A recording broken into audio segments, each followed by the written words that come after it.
Oh, God. Literally just flicked a piece of food out of my scarf. I'm such an adult. Hey, welcome back to my channel. If you are new, welcome to my channel. Today I will be sharing a few fun fitness tips. Tongue twister, fun fitness tips, fun fitness, blah, blah, blah, blah, blah. And this is a collaboration with Prins here on YouTube as well as Instagram. So she has a lot of really amazing info to share with you guys, so make sure you head on over to her channel to check it out, or you can also click on the link in the down bar. This is me buying time because I didn't know what I was going to say, but yeah, all of her information is down below. Let's get started. So I know that living a fit and healthy lifestyle is easier said than done, but I promise you, once it becomes more of a lifestyle change and not a diet, you will feel 100% better eating your fruits and veggies, knowing that you can have a bit of chocolate from time to time. Candy.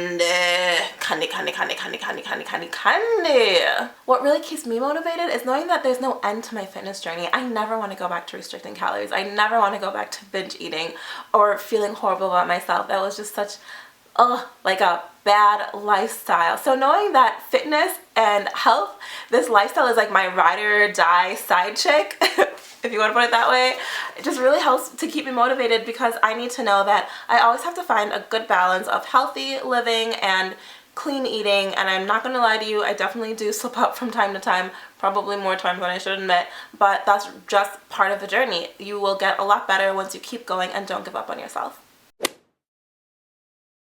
So another tip that I have for people who might want to start transitioning into a healthier, cleaner eating lifestyle is adapting the 80-20 rule, because quitting cold turkey is really hard. So basically what you'll start out doing is 80% of your day you'll start by eating a well-balanced meals, and then 20% maybe you'll have a cheat meal, or expanding that even further. So right now I'm kind of in the 80-20% where I'm looking more towards my weekly cheat meal, not every day, but it's all about baby steps. So, you plan your really healthy breakfast, really healthy lunch, and then you might have a dinner that you're used to having.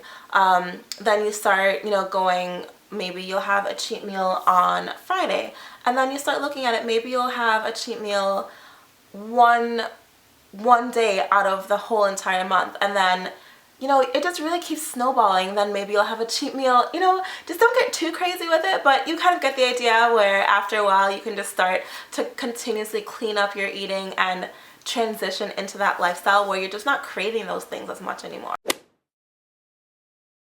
Remember that if your fitness journey consists of toning, losing a few pounds, shedding some inches, maintaining, changing your mindset, all of that is not going to happen overnight. So basically, if you are to the point where you're like, I really would like to change this about myself, you just have to give yourself that same amount of time to undo all those bad habits that you learned. So just remembering that it didn't take you 2 days to all of a sudden realize that, oops, I accidentally ate the whole tin of Pringles.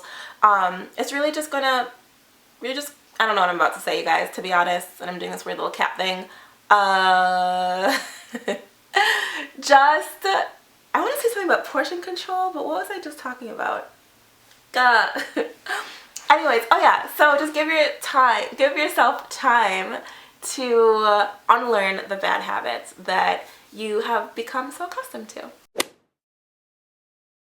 Set goals. Setting goals is a surefire way to make sure that you are staying on track. Because sometimes we fall off the wagon, right? There have been days or weeks where I have fallen so far off that thing, I am like getting crushed by the wheels, and I'm like, man, I can't get up.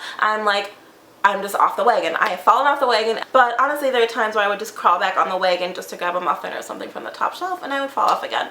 So really, setting goals helps you to stay on track, and setting SMART goals. So SMART, I'm trying to spell S. Specific, measurable, attainable, realistic, and timely goals, and that will really lead you to long-term goals. So for me right now, my short-term goal would be to work out anywhere from 4 to 6 times a week. A fuzz right here.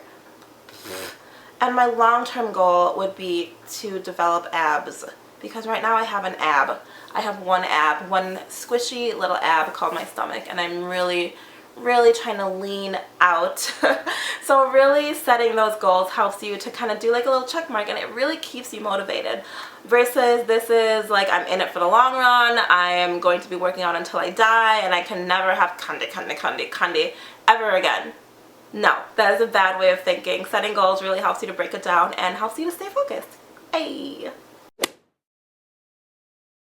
Okay, so educate yourself. Do you know how much protein your body needs? Do you know how much water you need to drink per day? Do you know what is in your food? Are you looking at food labels? Really, the biggest thing is we think we're eating healthy when half of the time, not for everyone, but a majority of people, myself included, there's just so many things hidden in those food labels that we're not seeing. So you might think, hey, this oatmeal, this brown sugar oatmeal is great, but have you thought about looking at the sugar content? Have you thought about switching to more of like a high fiber oatmeal, something that's not instant? If you have a certain goal, those are little things that can kind of set you back if your overall goal is to lose a certain percentage of body fat.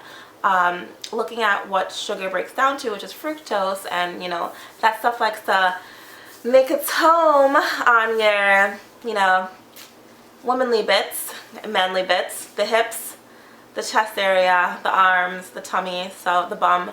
So really focusing on what you're putting into your mouth is really going to help you to stay on track. Drink water. Everyone says this, but it's definitely true. Drink enough water and you will stay and feel hydrated. Water definitely helps to purify your body, it rids your body of toxins, and really just helps your overall wellness of being. That's the thing. I work out a lot and I eat fairly well, but I would be lying to myself and you if I said that I ate clean 100% of the time and that I don't know why I'm not losing weight, or I don't know why I'm not reaching my fitness goals, I don't know why I still have an ab and not abs. I would be lying to you, because honestly, that's something that I know personally I need to work on. So if you're one of those people that have been on your fitness journey for a while and you're thinking, oh my gosh, this is crazy, why am I not seeing results, just really kind of go back to your diet and your lifestyle. Be honest with yourself and try and reevaluate your goals. Thank you so much for watching. I hope these tips were helpful. Your fitness journey is yours and yours alone. And in order to have a healthy mind, body, and soul, you don't have to look a certain way. Remember that all of our bodies are different, and just make sure that you're putting good things into your mouth hole, because it's what's on the inside that counts, right? That's a great new way to look at it. For recipe ideas, you can follow my Snapchat. I'm constantly posting things that I'm eating. You can also check out my fashion and fitness blog at lifestylefinesse.com. Also, don't forget to check out on Prins' video. I've linked it below, and subscribe to us both because we're sweet like candy. And she has this really amazing program that she's designed that literally changes lives. Bye!